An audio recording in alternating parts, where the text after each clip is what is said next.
Presentation बन गई है। हाँ, हफ्ते से वही बना रही हूँ। फरहान ने भी पूरा हफ्ता उसको लैपटॉप के आगे दिन रात काम करते देखा था। कैसी बनी है? काफ़ी अच्छी। बहुत मेहनत की है मैंने इस पर। अब उसकी आवाज़ में एतमाद वापस आ रहा था। और तैयारी कैसी है? तैयारी भी ज़बरदस्त है। उसके चेहरे पर मुस्कान भी वापस आई थी। तो फिर डर किस बात का है? वान्या को समझ आ रही थी वो उसकी जहन के गिरोहों को खोल नहीं रहा, बल्कि उसको खोलना सिखा रहा है। अगर मुझसे कोई गलती हो गई तो गलतियाँ किससे नहीं होती। फिर भी उसने अपनी इनसिक्योरिटीज़ के बारे में कभी किसी से इस तरह बात नहीं की थी। लेकिन कुछ था इस लम्हे में कि वो बोले जा रही थी।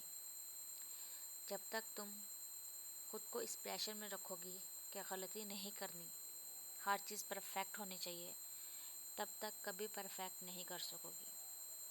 हम गलती करने से इतना क्यों डरते हैं? क्यों खुद को इस रेस में लगाए रखते हैं कि सबसे अच्छा करना है, सब कुछ परफेक्ट होना चाहिए? क्यों खुद अपने आप को अपने ही अंडर प्रेशर कर लेते हैं? जब तक तुम खुद को इस सारे बोझ से आज़ाद नहीं करोगी, तब तक इसी वजह से गलतियाँ करोगी। और वान्या को उम्मीद ना थी कि वो इतनी संजीदा बातें भी कर सकता है। देखो, तुमने इतनी मेहनत की है इस पर, हफ्ते से लगी हुई हो इसे बनाने पर, और तुम्हें पता भी है कि अच्छी प्रेजेंटेशन बनी है। तुम्हारी तैयारी भी इतनी अच्छी है, फिर किस बात का डर है?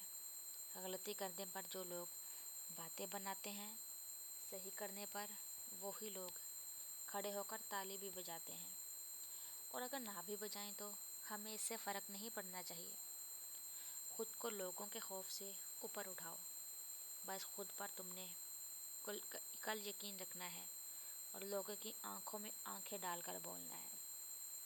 खुद मेहनत करके तैयारी करने वाले लोग घबराते नहीं हैं। और वानिया ने एक गहरी सांस ली थी और एक पुरअज़म मुस्कुराहट के साथ कहा था, डन बॉस, बस अब आप कल देखना। अब सोने चलें? चलो। और वह चीज़ें समेटती हुई उठी थी।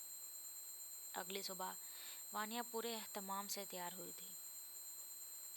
ब्लू प्रिंटेड कमीज़ के साथ प्लेन ब्लू ट्राउज़र और पिंक स्कार्फ सलीके से चेहरे के इर्द गिर्द लपेटे, मुनासिब सा मेकअप, साथ ब्लैक हील्स।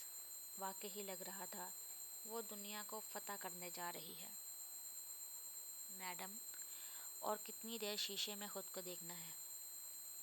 थोड़ी मुझे भी जगह दे दें। फरहान भी जाने के लिए तैयार हो रहा था। ब्लैक पैंट कोट पहने बालों का सेट कर रहा था। ड्रेसिंग टेबल के आगे वानिया खड़ी हुई थी और वो बची हुई जगह में से खुद को देखने की कोशिश कर रहा था। माना कि आज तुम्हारी बहुत ज़रूरी प्रेजेंटेशन है, मगर मेरी भी कम इम्पोर्टेंट कॉन्फ्रेंस नहीं है। तुम्हें क्या पता कितनी बड़ी कॉन्फ्रेंस है। साथ वो अपने बाल सेट कर रहा था। अच्छा, हो रही हूँ, ज़्यादा ओवर ना हो। उफ़, अच्छा सुनो, ठीक लग रही हूँ ना? उसने उसकी तरफ मुड़ते हुए पूछा था। हाँ, गुजारा चलेगा। हालांकि वो लग उसे अच्छी रही थी, मगर अब मुंह पर तो नहीं बोल सकता था ना। गुजारा चलेगा यानी अच्छी लग रही हूँ, वानिया ने हंसते हुए कहा था। और सुनो, नर्वस होने की बिल्कुल ज़रूरत नहीं है। तुम्हारी बहुत अच्छी तैयारी है, मुझे तुम पर पूरा कॉन्फिडेंस है। और वानिया ने बच्चों की तरह अपनी चीज़ें उठाते हुए हाँ में सर हिलाया था। आंखों में आंखें डालकर साथ उसने हाथ की 2 उंगलियों से पहले अपनी आंखों की तरफ इशारा किया था और फिर उसकी आंखों की तरफ, और दोनों कहकहा लगाकर हंसने लगे थे। मेरी नाक ना कटवा कर आना। वैसे आपकी कौन सी इतनी अहम कॉन्फ्रेंस है?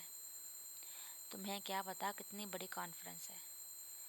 पूरे पाकिस्तान की टॉप की कंपनीज़ के रिप्रेजेंटेटिव को बुलवाया हुआ है और वो ख्वामख्वाह ओवर हो रहा था।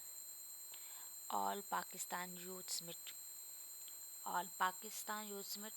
उसने हैरानगी से पूछा था।